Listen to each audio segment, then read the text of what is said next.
मैं कुछ मुद्दों पर आपका ध्यान आकर्षित करना चाहूंगा।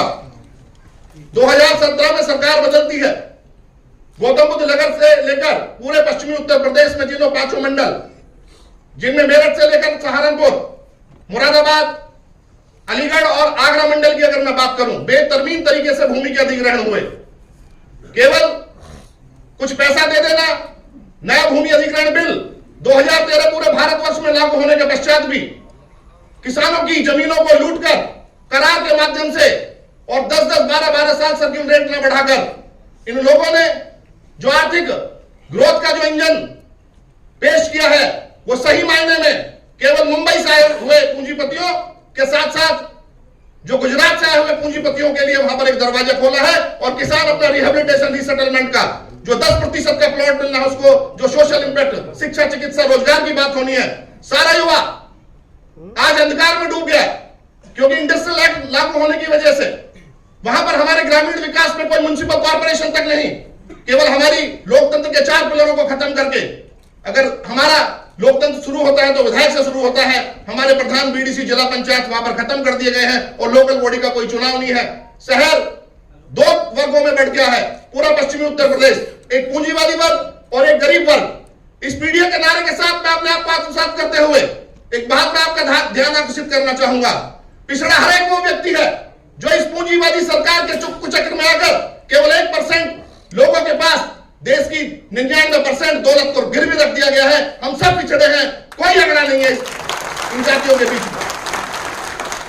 इस क्रम को आगे बताते हुए, जैसा कि मेरे से पहले एक पुस्तक का विमोचन हो रहा था, 14,000 बलिदानों के बाद देश आजाद हुआ, एक नया सवेरा हमारे देश में आया। सवेरा इसलिए आया था कि हमारी हुकूमत होगी, शिक्षा, चिकित्सा, रोजगार की बात होगी, जीवन में परिवर्तन की बात होगी। लेकिन धीरे धीरे भारत आगे बढ़ा, बेसिक चीजों को, जहां पर बेसिक चीजों की हमारी मारामारी थी, लेकिन देश के इस ग्रोथ के इंजन में कब इस देश पर पूंजीवाद हावी हो गया, ये राष्ट्रीय अध्यक्ष जी हमें पता भी नहीं चला।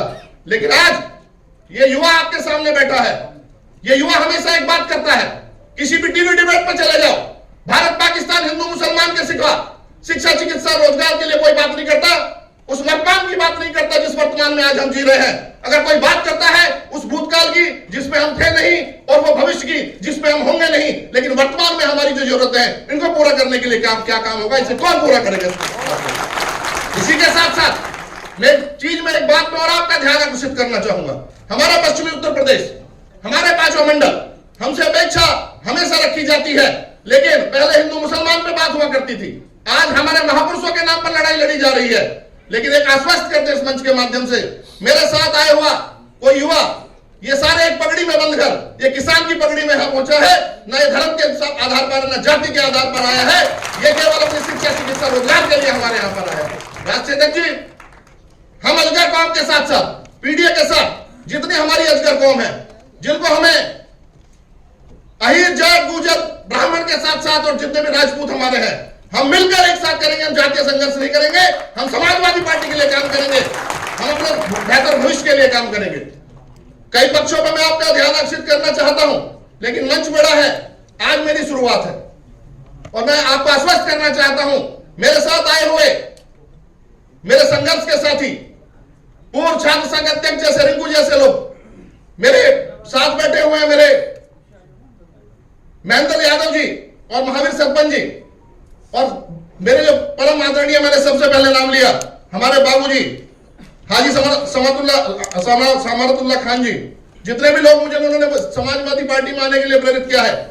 लेकिन अगर आप जिले में पता कीजिएगा, आज से नहीं, हमेशा मैं समाजवाद में विश्वास रखता हूं, क्योंकि हमारा जन्म ऊपर से तय होता है, हमारी परिणति ऊपर से तय होते हैं। कोई भी इंसान स्टाम्प लग के नीचे नहीं आता, तो आके जाति और धर्म के भेद पर हमारे देश को क्यों बांटा जाता है, इस बात का जवाब देना चाहिए।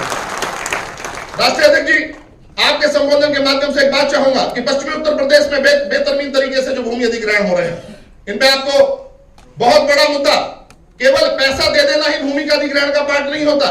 रिहेबिलिटेशन वाला पार्ट, जो हमें सोशल इंपैक्ट के रूप में दिए जाने वाले शिक्षा, चिकित्सा, रोजगार का पार्ट, वो कहीं नहीं दिया जा रहा है। केवल एनसीआर प्लानिंग बोर्ड से लेकर एनजीटी की धज्जियां उड़ाते हुए, सारी इतनी धज्जियां उड़ाते हुए बेतरमीन सही से भूमि अधिग्रहण हो रहा है और अधिग्रहण नहीं हो रहा। वहां पर पश्चिमी उत्तर प्रदेश में भूमियों को छीना जा रहा है। इस पर आप ध्यान आकर्षित कराइए और हम आपको आश्वस्त करना चाहते हैं कि पश्चिमी उत्तर प्रदेश का बच्चा हम जाति में नहीं लड़ेंगे। 2027 में इस प्रदेश का सरताज बनेंगे माननीय अखिलेश यादव। और एक चीज और मैं आपको आकर्षित करना चाहूंगा, केवल 2027 ही नहीं, हमारी पार्टी में पोटेंशियल है, हमारे यूथ में पोटेंशियल है। आप मुख्यमंत्री बनेंगे और